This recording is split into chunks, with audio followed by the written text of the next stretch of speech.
I am aware that you were probably not paying attention to the U20 Women's World Cup. Now, hold on. I don't blame you. That's not, it's the U20 Women's World Cup.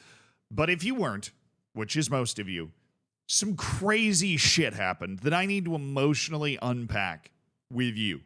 Okay? Because if I don't do that, then I'm just going to have to carry all of this information to my grave. And that's just a burden I don't know if I can live with. To be perfectly honest, a burden that I don't know if anyone should have to live with. Because what happened at the U20 Women's World Cup is nothing short of extraordinarily ridiculous. I mean, pure, extraordinary insanity. So the U20 Women's World Cup has 24 teams in it, right? Which is pretty standard for these types of World Cup events. And a lot of the favorites for this tournament are all of the teams that you would have expected, right? You've got Group A, where Colombia, which actually has a pretty darn good women's team, and then Mexico and Cameroon finished pretty well. Pretty disappointing there from Australia. Honestly, very impressed, that Australia, we're talking about a nation, not a Qatar-type nation that hosted a World Cup, right? And they finished fourth in this Group A table. So maybe things getting a little interesting there. Then you had Group B, where you have Brazil, France, Canada, all of those teams very good at the senior level when it comes to the women's game. And then, they demonstrated that by giving Fiji 29 goals against and 0 goals for. Group C, you had Spain and the United States, two of the best women's programs in the entire world, finishing ahead of Paraguay and Morocco. So nothing's weird there. What could I possibly be talking about that's actually weird? Well, I have no idea. Zealand, Group D. That's not it. Germany, Nigeria, South Korea, all solid teams, right? All respectable women's national teams. Germany in particular, Nigeria apparently looking pretty good with a win over South Korea. That's not it. We go to Group E. You got Japan and Austria. I mean, I've never really thought about the Austrian women's national team, but they got 6 points. The New Zealand women's national team at the U20 level, absolutely laying an egg, losing to Ghana, finishing with 0 points. I'm ashamed of my Kiwi name. But, that's not that weird. There's no way Zealand's making a video about that just because of the way things went down in this group. No, Zealand's making a video about it because of this group right here. Just let me know when you figure out what I'm here to talk about. I'm talking Dear Leader. I'm talking Armistice. I'm talking, what is it, the 59th or 49th parallel? I think it's the 49th parallel. Whatever. I'm talking the People's Democratic Republic of Korea. The Democratic People's Republic, whatever. North Korea. Plus, look, they won all 3 games. I get it. Look at the goal difference. North Korea won all 3 games here with a plus 15 in the group. The Netherlands is not bad. The Netherlands has a top 10 senior women's national team in the world. I feel very confident in saying that without looking it up. They have a very competitive women's national team program. They have very good women's national team players. Sure, Costa Rica is probably a wash.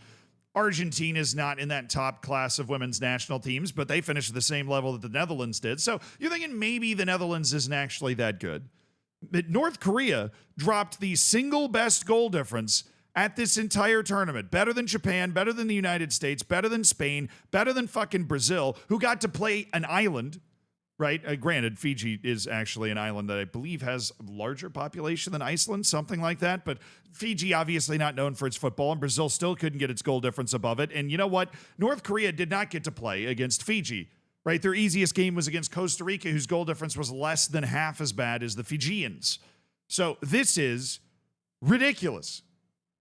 North Korea had the best U20 women's national team in the group stage. Surely this was some sort of outlier, and Argentina and the Netherlands were just not very good. Well, I'm going to spoil that for you right now because the Netherlands actually makes the semifinals of this tournament. Seriously, the Netherlands actually makes the semifinals of this tournament, and they got dumpstered to this extent. I'm not ready for North Korea to be this good at any level of football. I know that North Korea has made it to the World Cup before, right? They are capable of making it to the Asian Cup. They're capable of competing. Their women's national team's been even better at moments, right? But the honest truth, because I'm somebody that's actually made a video about I was going to say Huang Kwang Song, whatever. Han Kwing-song, who was the North Korean player who signed for Juventus at one point, but then the UN dropped its whole resolution that North Korean players or North Korean expats couldn't work and get paid because the money was likely going back to the government to fund its nuclear program. And so he had to kind of leave. I made a whole video talking about where he was, what had happened to him. And in that video, did a lot of reading and learning about kind of North Korea in general. And what is fascinating is once Han went back to North Korea, nobody knew anything about him. They released the bare minimum amount of information to FIFA, literally just who won the league, and that's kind of it. Right? So you don't even know if a player is alive, which means this North Korean under-20 women's national team shows up at this tournament, and there's almost this kind of advantage that I find fascinating. Nobody knows jack shit about this team when they show up. This is kind of like Uruguay showing up to the first Olympics. Not the first Olympics, but like the Olympics, I think it was in 1924 when it was in Paris. That or 1920. And Uruguay shows up and nobody knows anything about them.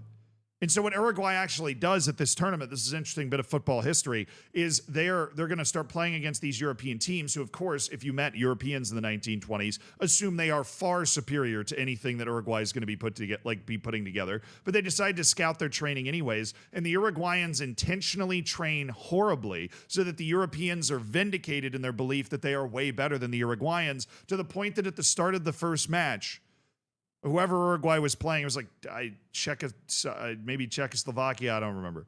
Right? Whoever they were playing, the person comes in and shakes his hand and apologizes for what's about to happen. Basically says, sorry, but we're going to score as many goals as we can because goal difference kind of matters, but we're really happy that you're here and so on and so forth. And of course, Uruguay goes on to win the fucking gold medal and just destroys them. Right? It's almost like North Korea is doing the same thing.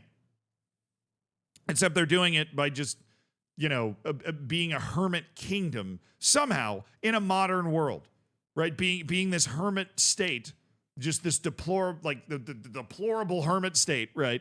That exists and nobody knows anything about because they release no information. And then all of a sudden the team shows up and starts it kind of blows out our perception of what should be happening in this case.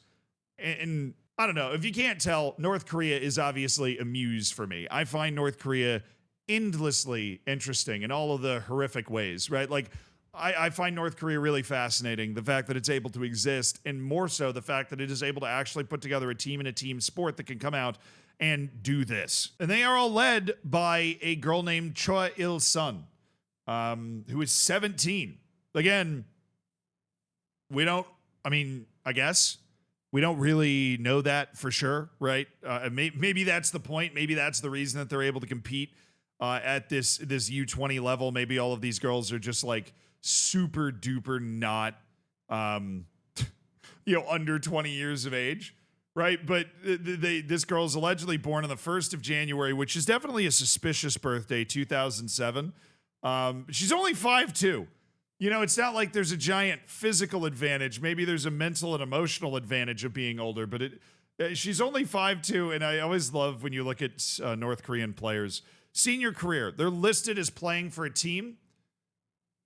That's kind of it. And the only reason they're listed as playing for a team is when they play for the national team, I think you have to submit what team they're playing for at that current moment. April 25 is the biggest club in North Korea, and that's who Choi Il-sun plays for. She ended up winning the Golden Boot at this tournament with 6 goals. And of course, North Korea comes up against Austria, and Choi Il-sun doesn't even score a goal in this match, and they win 5-2, which carries them on into the quarterfinals. Argentina gets abused by Germany, so you're probably looking at this and thinking, well, North Korea was beating up on bad teams, but the Netherlands goes out and beats France and manages to get to the quarterfinal, and France obviously has a good women's setup typically. But then North Korea plays Brazil, and North Korea beats Brazil. That's right, North Korea on the field against Brazil on the field in any footballing contest, and North Korea wins.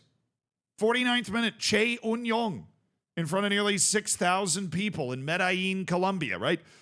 Again, North Korea just being in Medellin, Colombia. It's just an interesting thought process for me. The host nation is defeated on penalties by the Netherlands, which sends the Netherlands to the semis.